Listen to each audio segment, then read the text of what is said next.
Shalom, Ahab, Wa, Baraka. First and foremost, Kal Hala, La Yahweh Hashem Yahushai, Waha Rakwa, Quadash. Double honors to the elder apostles, the prophets, the teachers, and the sincere Akiyawa Akwa that are in this 100% truth. Salutations. Today is Easter. It's raining outside. It's totally miserable. That means I don't have to smell pork ribs and pork this, pork that, roasted pork. I don't have to hear anything about any of that because people have to do it indoors this year. So I'm really happy about that. That's got me excited. I don't have to deal with the fact that we just don't have to deal with it as much this year. So I'm still vexed that they're still trying to call Easter and Passover are two different things. Now I'm going to bring out a class right now about Easter, but I just got to let you know they're two different things, and you'll see that because we don't celebrate the birth and resurrection of Christ because we don't celebrate birthdays, and we definitely don't celebrate death. We mourn at death. So with them saying that that's what they're celebrating, then it can't be biblical. But this isn't a investigation. This is just a class that I like to call the Easter deception. So let's get right into it. We're going to start with the book of Revelation. And we're going to go to chapter 12. Revelation chapter 12. Oops. And we're just going to get verse 9 real quick. There's a point that I want to bring out that's in verse 9. And that great dragon was cast out, that old serpent, called the devil and Satan, which deceiveth the whole world. He was cast out into the earth, and his angels were cast out with him. So the point I want to make is the devil and Satan deceiveth the whole world. So there was a certain point in history where they had full control and we were fully deceived by their mind tricks. So now that we're awake, keep that thought. Satan deceived the whole world while you're listening to this class, okay? Because I just told you that the celebration of Pesach and the celebration of Easter or Pesach or Passover or Easter or Astarte are two different. One's a pagan ritual holiday, and the other one is a high holy day according to Scripture. But let's get it. So this is a book called The Two Babylons, Alexander Hyssop, page 93. The festival of which we read in church history under the name of Easter in the 3rd or 4th centuries was quite a different feast. So, or festival, or, you know what I'm saying? It was they did it different back then from that now observed in the Romanish church. So what are we in now? We're in a Romanish church. So if you go to the Black's Law Book, not only do we observe the way the Romans, not only does this country in general observe the way the Romans worshipped their God, but the laws are also Roman too in this country. So now observed in the Romanish church, and at that time was not known by any such name as Easter. It was called Pesach, or the Passover. It was a very early observed by many professing. It was very early observed by many professing Christians in commemoration of the death and resurrection of Christ. So Crates, the Orient ecclesiastical historian, after a lengthy account of the different ways in which Easter was observed in different countries in the time, i.e., the 5th century, sums up these words. Thus, much already laid down, many to prove that. Thus, much have already laid down, many seem to prove that the celebration of Easter begun elsewhere, more of custom than by any commandment of Yahweh Bahashem Yahushai, either of Yahushai or any apostle. So, it's not anywhere in the Bible to celebrate a celebration called Easter. Like they said, it was a custom. And where does this custom come from? I mean, the name of the book is Two Babylons. So if you're not putting two and two together yet, let me just keep reading. This is page 96, Two Babylons, Alexander Hyssop. Such is the history of Easter. The popular observance that still attend the period of this celebration amply confirm the testimony of history as to its Babylonian characteristics. I mean, but honestly, the book is named Two Babylons. Where do you think Easter came from? It's a fertility goddess worship. Okay, fertility goddess. Now, let's keep going. The custom of Easter brings a paper trail all the way back to Babylon, not Yahushai's resurrection. The hot cross buns of Good Friday and the dyed eggs of Pesach or Easter Sunday figured in the Chaldean rite just as they do now. So, remember the Chaldeans? Raise it to the foundation thereof. Remember the Chaldeans, and when the Edomites asked the Chaldeans if they could go and destroy the Jerusalem? Yeah, those Chaldeans. So this goes all the way back to Babylon and Chaldeans. And guess what the Chaldeans were doing? Oh, they were dyeing eggs and making hot cross buns, just as they do now. Implemented into Christianity. So wait a second. It was an implant to put some. Let's get that. Let's get that right now.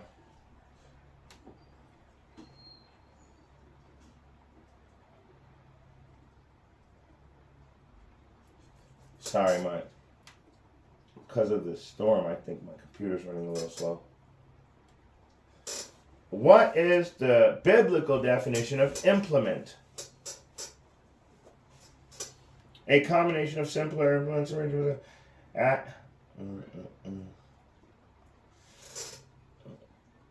It means to insert, to provide instruments or means of expression for, to carry out, to give practical effort, and to ensure of actual fulfillment by concrete measures. So they're literally, to implement something is to insert it into.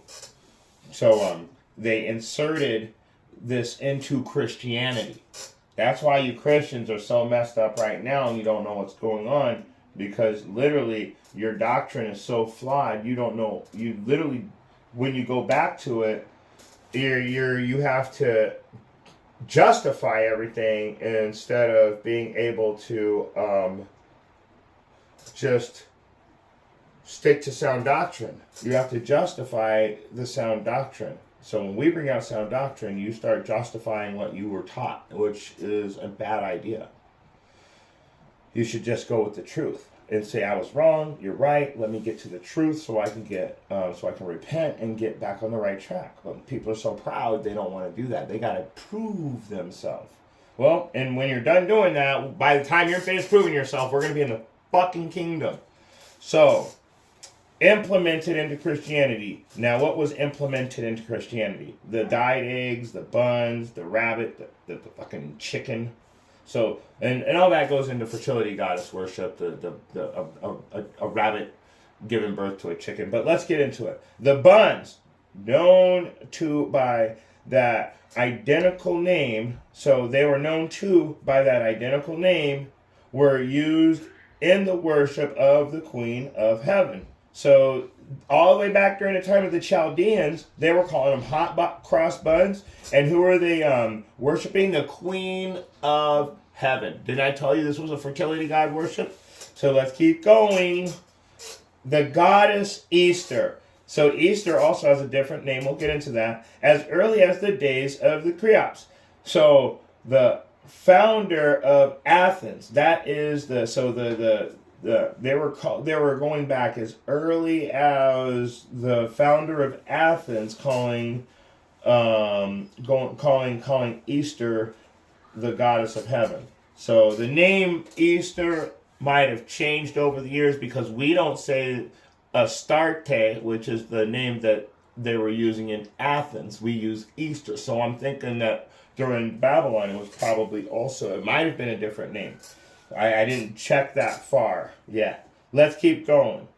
So the founder of Athens, and that is 15,000 years before the Christian era. So when I say it was implemented into Christianity, this is literally, they were doing this stuff all the way back in Babylon. The Chaldeans were doing it. The Athens were doing it. And at 1,500 years later, it was implemented into Christianity. So to say that that it was a commemoration of the birth and resurrection of Yahushua is clearly a lie. So, and yeah, it's funny. They were already dealing with buns and dyed eggs. So it's like they were having Easter egg hunts. Astarte hunts. So the Queen Mother of Heaven worship. Let's get into that. Let's get into the Queen Mother of Heaven worship. Let's go to the book of Jeremiah, chapter 18. You know what? Ooh. Let's do this. Let's do this. Let's go to the book of Jeremiah, chapter 7. Sorry, book of Jeremiah, chapter 7. And verse 18, first thing we're going to do is we're going to read it in the King James Version. And then I'm going to read it to you in the New Living Translation, the NLT. Yeah, we'll get it in the NLT. So first we'll go King James. The children gather wood. The fathers kindle the fire. And the women knead the dough to make cakes for the Queen of Heaven. Who? The Queen of Heaven. Where's that at? Jeremiah chapter 7, verse 18. So you're telling me Jeremiah is explaining, all the way back in the time of Jeremiah, he's explaining that these people are making cakes to the Queen of Heaven? Something's wrong here. Is there something wrong here? It seems like something's wrong here. And they pour out drink offerings to other gods, that they may provoke me to anger. So not only to the Queen of Heaven, they're pouring out drink offerings to other gods to provoke Yahweh to anger. So let's do it like this. Let's go to that New Living Translation, and I'm going to break down that verse just because of how beautiful this breakdown is in the NLT. I'm going to use it. Jeremiah 7 and 18. No wonder I am so angry. Watch how the children gather wood and the fathers build sacrificial fires. See how the women knead dough and make cakes to offer to the Queen of Heaven? And they pour out liquid offerings to their idol gods? Wow. So you're telling me that the Most High is dealing with this? But he says, you're provoking me to anger? No wonder I'm so angry. Hold on, I've got a growling dog in here. Hey, get out. If you're growling, get out. Get out. I don't know. I don't think he's not leaving. I'm going to have to... Hold on, guys. We're not going to stop. Okay, he's getting out now. Go lay in the other bed, Shorty. Or lay next to him. Alright, everybody's taking a nap. That's what we need. We need everybody to lay down and take a nap. Stay out! Do not come in here. True. No. Man, I got too many dogs. Alright, guys. I apologize for that. let me go ahead and get back to it. Like I said, Jeremiah, let me read it again. Like I said, you think the Most High is dealing with this? You think that this is something that's literally commanded in the kingdom? That was a part of the. We got our high holy days in the Levitical law, and there's nowhere in the Levitical law the worship of the Queen of Heaven, or to give offerings to the Queen of Heaven. And who is the Queen of Heaven? So we're going to get into that too. Who is the Queen of Heaven? So, but let's read it one more time, then we'll move on. No wonder I am so angry. Watch how the children gather wood and the fathers build sacrificial fires. See how the women knead dough and make cakes to offer to the Queen of Heaven. And they pour out liquid offerings to their other idol gods. So they had other idol gods also that they worshiped. They were like Africans. See, the Egyptians had 12 different gods. Hush! Man, these dogs won't shut up. It's raining outside and they like to be out in the rain, but I don't want a muddy house. So anyway, let's go back to 2 Babylons, Alexander Hyssop, page 96b. The hot cross buns are hot now offered, but eaten on the festival of Astarte. What did I tell you? Astarte. So, and this leaves no doubt to whence they have been derived. So do you understand? This leaves no doubt in your mind to where this stuff comes from.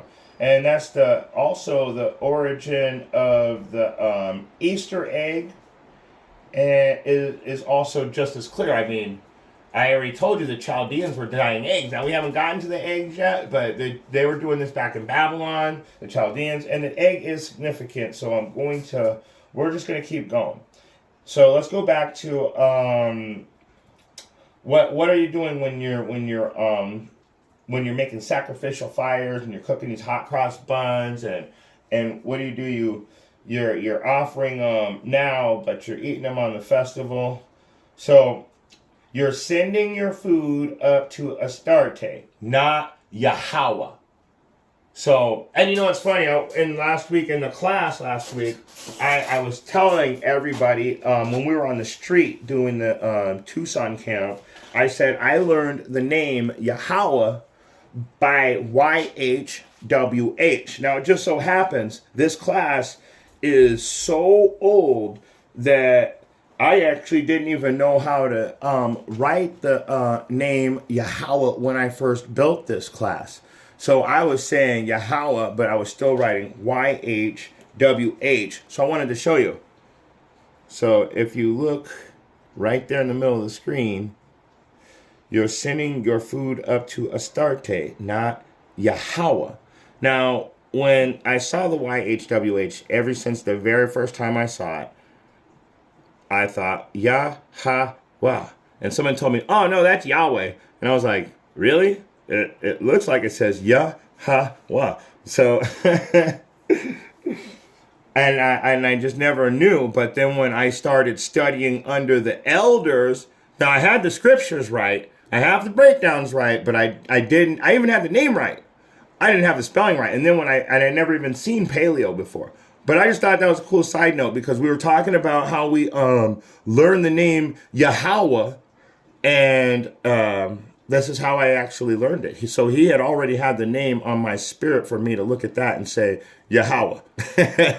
But there it is, and I'm not going to be a liar or make up some special story. That's the truth. And this class just happens to be so many years and years old that I was actually still writing Yahweh with YHWH back then. Isn't that funny? All right, back to it. So we're going to go into the Zondervan Bible Dictionary. Okay? So let's find out a little bit about Astarte. And her name actually turned into Astarte, which is, I think it's singular, because Astaroth is plural of Ashtoreth, name of any fertility goddess of the ancient Near East Babylonian, Ishtar, Greek, Astarte. So Babylonian is Ishtar, Greek's Astarte. And it's Ashtaroth, and it's plural of Ashtoreth. So Ashtoreth is a fertility god. Ashtaroth is fertility goddesses, more than one. Okay? So that's what that's saying. So the Babylonians would use Ishtar, and the Greeks would use Astarte, which mean the same thing. And in Canaan, it's a consort of El Baal. And so El Baal means wife of Baal. So who is Baal? Who is she married to? Zondervan Bible Dictionary. Baal, Lord of the Flies. That's why we always have fly traps and all them fly catchers. We don't want no flies. Baal's Lord of the Flies. Named under which the Baal was worshipped by the Palestinians of Ekron, or the Philistines, the Philistines of Ekron. There can be little doubt that Beelzebub is the same name as Beelzebub. Matthew 12 and 24. Beelzebub is the prince of devils, Satan. So let's get Matthew 24 real quick. We don't want to, Matthew 12 and 24. So let's grab that real quick and look at it. Because that's where that name is actually mentioned in the Bible. And what it's saying is, in the Zondervan Bible Dictionary, it's mentioned elsewhere. It's spelled a little bit differently. So it's saying that these are definitely the same name. So let's get it. This is Matthew chapter 12, and we're going to go down to verse 24. And it says, "But when the Pharisees heard it, they said, This fellow doth cast out devils by Beelzebub, the prince of devils." Now, we all know that they're talking about Yahushua, but that's not the point. The point that I'm making is that this Beelzebub is also Baal. So they're the same.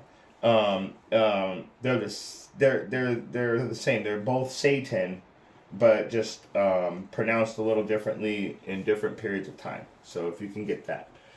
But this leaves no doubt to whence they have been derived. So now we know where all these people and all of this stuff has come from. The origin of the Pesach egg is just as clear. So let's get into that egg. You guys are going to really like this part. The ancient Druids bore an egg as the sacred emblem of their order. In the Dionysiaca,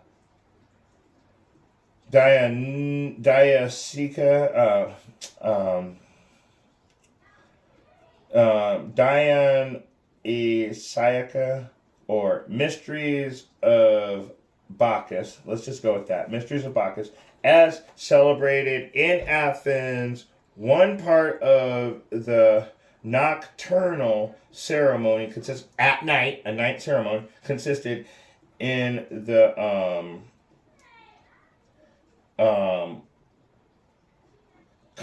I'm sorry. So the nocturnal ceremony consisted in the consecration of an egg. The Hindu fable celebrate their mundane egg as of a golden color. So the Athens, or the I guess Athens or Greek or maybe Romans, who knows? Athens, but they celebrated a nocturnal ceremony, and they consecrated an egg. The Hindu, they had a golden egg. The people of Japan, that's right, Japanese people too, their sacred egg have been brazen. So they had a brazen egg. China, dyed or painted eggs are used on sacred festivals. Even as in this country in ancient times, eggs were used in the religious rites of the Egyptians and the Greeks, and were hung up for mystic purposes in their temples. From Egypt, these sacred eggs can be distinctly traced to the banks of the Euphrates. The classic poets are full of the fables of the mystic egg of the Babylon, and thus its table is its. I'm sorry. So the fable of the mystic egg of Babylon, and thus its tale is told by Hyginus, the Egyptian, the learned keeper of the Palatine I forget how the Palatine Library at Rome. So anyway, in the time of Augustus, who was killed in all the wisdom of his native country, an egg of wondrous size is said to have fallen from. Okay, now this is where the Queen Mother of Heaven comes from. This, you guys are gonna love this. So just listen carefully. If anybody's still here after all that horrible reading that I do, the Wadu Barakatah. So thank you. In other words, thank you and blessings. Thank you, thanks and bless you. So so this is, listen to this is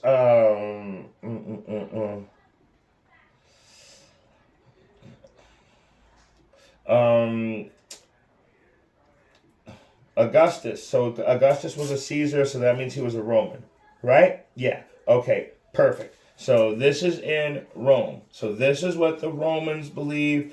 This is how the egg became. This is how the whole egg came into play according to Romans. So an egg of wondrous size is said to have fallen from heaven into the river Euphrates. The fish rolled it to the banks, where the doves, having settled upon it and hatched it, out came Venus, who afterwards was called the Syrian goddess, and that is Astarte. Hence, the egg became of the symbols of Astarte or Easter. So, this is so funny because Satan gave his wife a holiday and got the whole world to celebrate it. So wait a second. So Satan deceived the whole world? Sure did. And they called that symbol, that egg symbol, Astarte. So it comes back into a fertility god worship, and she was hatched from an egg. This woman, her name is Venus, which... Anyway, come on, guys. Satan gave his wife a holiday, and he got the whole world to celebrate it. And we know that the whole world celebrated it because I just went through almost every nation having some type of egg. And so I guess we better just keep going. And according to Cyprus, one of the chosen seats at the worship of Venus or Astarte, the egg of wondrous size was represented on a grand scale. So people want to keep this tradition because they think it's good for the kids. Because they get to give them candy, to go to a little Easter egg hunt, to dye the eggs, get a little Easter bunny. So they think that's a good thing. They think it's good. But honestly, it only confuses the minds of the children. Because when they get older, they realize the shit's all fake, but they still want to do it because they had such a good time to get that fuzzy feeling from their childhood. Satan deals with emotions. Yahweh deals with laws and commandments. So Satan's going to play on your feelings and how you feel. That's that fuzzy feeling I just told you about. But Yahweh Ba'ashem Yahweh Shai, he's going to deal with facts. He's going to teach you. He's going to teach you the facts. So he's going to deal with what? Laws and commandments, because those are the facts. Those are the ways we should be living. So this is page 96, the two Babylons, Alexander Hyssop. The new Romanist Church adopted the mystic egg of Astarte and consecrated it as the symbol of Christ's resurrection. So did you see what they did right there? You talk about an implement. They implanted an egg and said, "Oh, that represents Christ's resurrection." But the Cyprus told you that egg fell from the sky and the fish rolled it to the shore and the doves settled on it and hatched it and out popped Venus. Give me a break, guys. Give me a break. The first 7, I think it's ecumenical councils. I'm sorry, I wrote this too. This is all my own handwriting, and I'm going to tell you right now, it's not that good. The first 7 ecumenical councils, Leo Davis, page 68. In the second declaration, the bishops ruled that Easter should be celebrated at the same time throughout the empire, sometimes as Passover. Sometimes as Passover. So, sometime as Passover. Do you see that? Because the Gentiles didn't want to stop celebrating. So, did you see how they just put them together right there? And then they blamed the Gentiles, who they taught this wicked-ass holiday to in the first place. Let's go to Acts 16.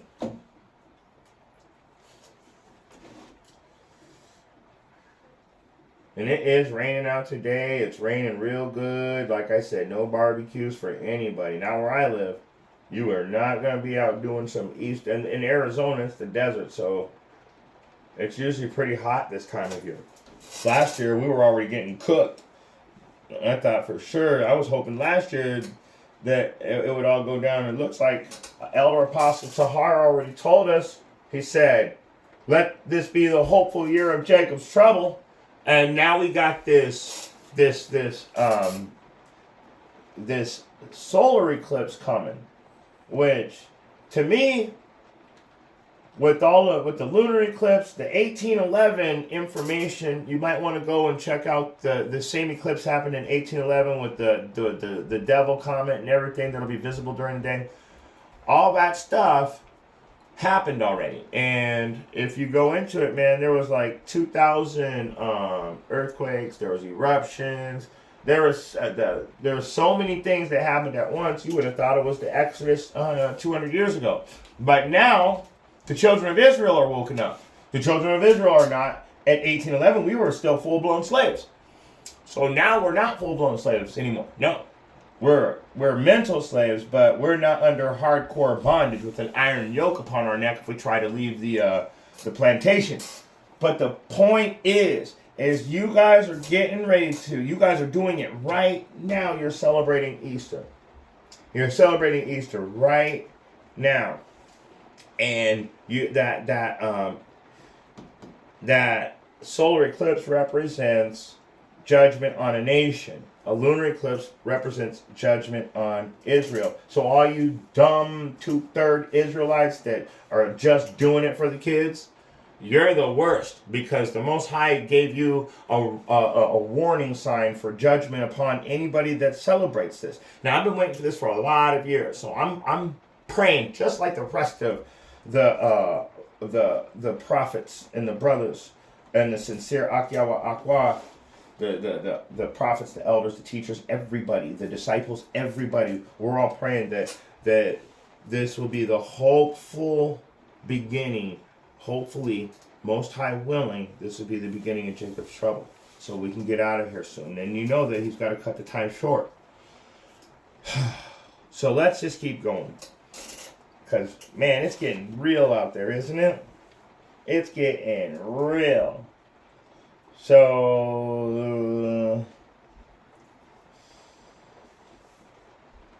let's go to, like I said, Acts chapter 16 and verse 20.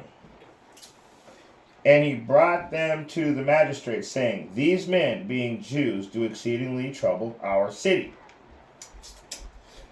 And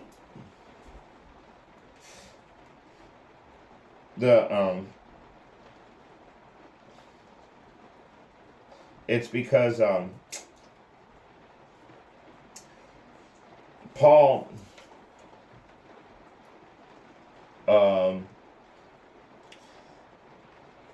Paul held a woman and he got accused for breaking the law. That's what that's talking about. But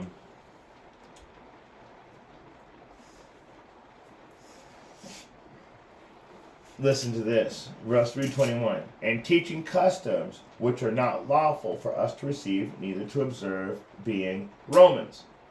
And so what's beautiful about this is their laws tell you to celebrate Easter.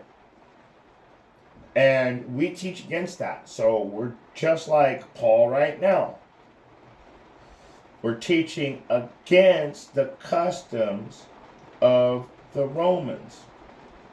We're teaching which is not lawful for the Romans to receive, neither to observe. Do you guys understand why? Do you understand why? These are the Romans are Edomites. They ain't trying to keep the Passover where their slaves, us, we're the slaves, get freed and go home. They're not trying to celebrate nothing like that. You got to be joking.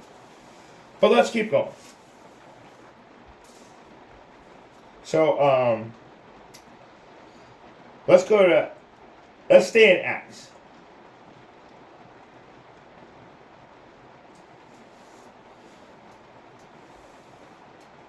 Let's stay in Acts.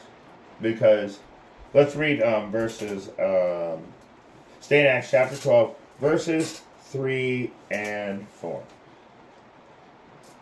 Him would Paul, you know what, let's read 2. You know what, let's start from 1. Then it came to Derbe and Lystra, and beheld a certain disciple was there named Timotheus, the son of a certain woman, which was a Jewess, with that 2 S's, and believed, but his father was a Greek, which was well reported of by the brethren that were at Lystra and Iconium.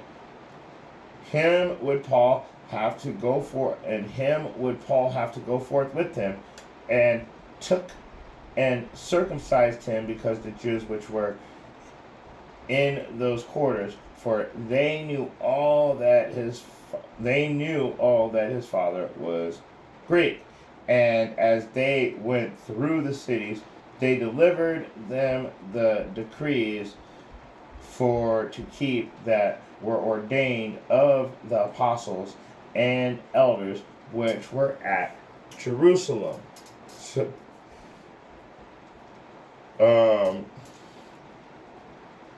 it pleased the Jews to put Peter in prison. Wait a second. Yeah. So the word, where did I get it? Where was it?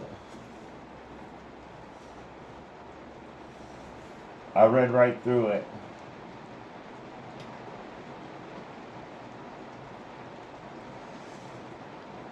Oh man, I'm in the wrong chapter. I'm sorry, guys. I'm like, wait, I read right through it. Acts. I'm supposed to be in Acts. So, let me go back. That's why I'm like, when I'm like, hold on. Acts. Chapter 12. I apologize, everybody. I'm reading one thing that's not lining up. So it's Acts chapter 12. So we were in Acts 16 and 21. And it was talking about that it's breaking God's laws, Yahweh, to keep the laws of the Romans. And the Romans are breaking their own laws to keep the laws of Yahweh. So now we're going to jump over to Acts chapter 12, and then we're going to go down to verse 3 and 4. And because he saw it pleased the Jews to proceed further to take Peter also, Then and what they're okay. Let me show you what the Jews. Let me show you what the Jews are pleased about first of all. So let me start from verse 1. Now about the time Herod the king stretched forth his hand to vex certain of the church, and he killed James and the brother of John with the sword. He killed James, the brother of John, with the sword. And because he saw it pleased the Jews. So what were they pleased about? To see James, the brother of John, get murdered.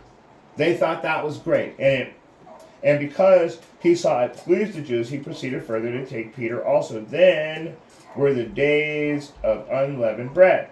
And when he had apprehended him, he put him in prison and delivered him to 4 quaternions, I'm probably saying that wrong, of soldiers, quaternions of soldiers to keep him. Indeed, after Easter, so go to Acts chapter 12, verse 4, after Easter, to bring him forth to the people. So, it took Peter seeing it please the Jews and put him in prison. And when he had, and you know, the word, and I gotta get this, the word grafted into the Bible, Easter, it's grafted right up in there. And when he had apprehended him, he put him in prison and delivered him to 4 quarantiners. So maybe the courtiers, quaternions, probably like 100 soldiers to keep him in,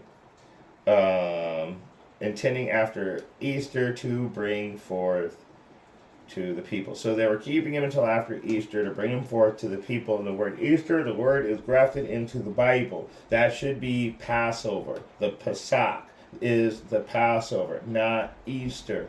Easter, this is the Greek word used in the Greek Bible translated to English. Pesach was used 29 times in the Bible. The word Easter only appears once. All right. This is 2 Babylons, page 93. Alexander Hyssop. Everyone knows that the name Easter used in our translation of Acts 12 and 4 refers not to any Christian festival, but to the Israelite Passover. The Israelite Passover. They say Jewish, but it's an Israelite. It's a Yashar Allah Pesach. Or it'd be Pesach Yashar Allah. Israelite Passover. Everyone knows it's not supposed to be there. This is a, what do they call it? A transliteration? The word Easter, the word Easter is, it's just literally just added in. Talking about the Christian scholars, this is one of the few places in our version of the Bible where the translators show their undue bias. So they want you to celebrate Easter, even though they're putting in a whole new, even though they have the truth. They're supposed to be writing down the exact Bible, and they had to throw that word in there once because they couldn't resist. This has Satan written all over it. It does too. If you think about it, this is against Christ. This is an anti-Christ situation because it's a clear mistranslation of the Bible. So they purposely mistranslated the Bible. Let's get it really quick while we're on it. Revelation. So what would you say? They changed the words of the Bible, right? So let's go to Revelation 22, and we got to keep bringing this out because somebody's going to hear this and realize they need to stick to the word. Revelation 22 and 18. For I testify unto every man that heareth the words of the prophecy of this book, if any man shall add unto these things, Yahweh shall add unto him the plagues which are written in this book. If any man shall take away from the words of the book of this prophecy, Yahweh shall take away his part out of the book of life and out of the holy city and from the things which are written in this book. So just remember that. You go mess around with this book, you're messing around with some serious powers that I don't think that you really want to be messing with. You're taking your own soul and getting ready to trash it. The Most High told you that too. And if you're outside of the kingdom of Israel, if you're not an Israelite, it doesn't even matter. You just do what you want. You don't have laws. You're not. The laws have not been enforced on you at this time. And until Yahweh Shai says to enforce the laws, they won't be. So you guys can just keep doing what you're doing. But let's go back to the Zondervan Bible Dictionary. Recorded Easter and Acts 12 and 4, KJV. But, okay. Zondervan Bible Dictionary, it says, recorded Easter in Acts 12 and 4 in the King James Version, but clearly translated Passover in the American Standard Version. The powers that be will never fix it because... Why won't they fix this? Because they want to have power. They want to have power in this current world to live in, to this world. See, they want to have power in this current world that we live in. You have to deal with Satan in this world. And so you have to deal with all his lies and his deceptions, and that's how he likes it. He doesn't want you to know the truth because he feels like if you know anything, that you guys were on equal ground. He always wants to be a little bit above and you be a little bit below. If you don't follow Satan, he will remove you and get someone else to take your place. And that is very, very true. So on.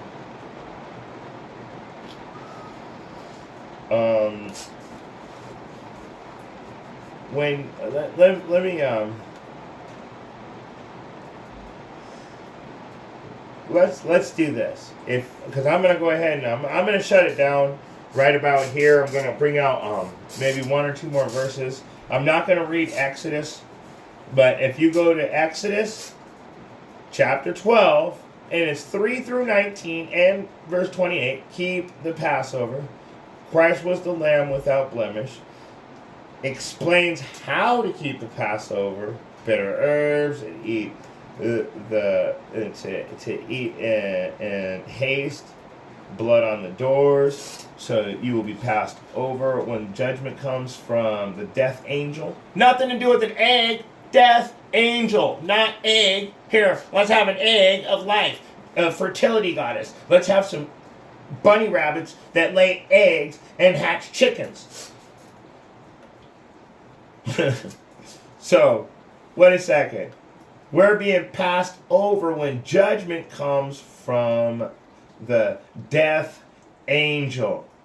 Death angel. Not a fun time during the original Passover. We kept it forever. This is an eerie time. We just finished keeping Passover. The very next day, guess what was... once we did, it was Passover, and then the next day, lunar eclipse. And then now we're going to have Easter. And then we're going to have that beautiful solar eclipse, and we're all hoping that something's actually going to happen. So we've been keeping the Passover since it was ordained to us to keep to all generations by Yahweh to Moses, and he spoke to us. You can't keep the holidays, and you can't keep the high holy days of the Levitical laws and the optional holy days like Hanukkah that are written in the scriptures that are valid. You can't keep those and pagan holidays and be keeping calling yourself righteous in the truth, saying I'm doing the best of my ability according to my knowledge to keep the commandments. It's either hot cross buns or the Feast of Unleavened Bread. You got that? It ain't both. Or all of you people that are celebrating Easter, stay as far away from our feast of unleavened bread and our Passover as possible, please, because Yahweh ain't dealing with you, and I don't want nothing cursing my house. I don't want no people going through the motions around my house. This year, I did not allow anybody to come to my house, and I kept the Passover just with my family. And I explained to my kids, we're supposed to be standing up right now. Literally, I've been real nervous this year about this one. And you can see what's going on. It's pouring down rain outside. So, let me get a couple more verses. I'm gonna close out. We're gonna go into the book of Revelation, chapter 21,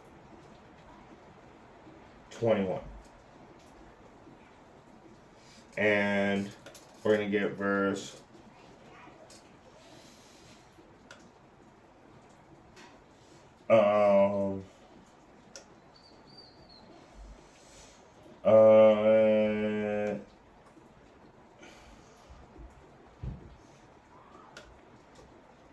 I'm going to start at verse 8. I'm just going to read verse 8.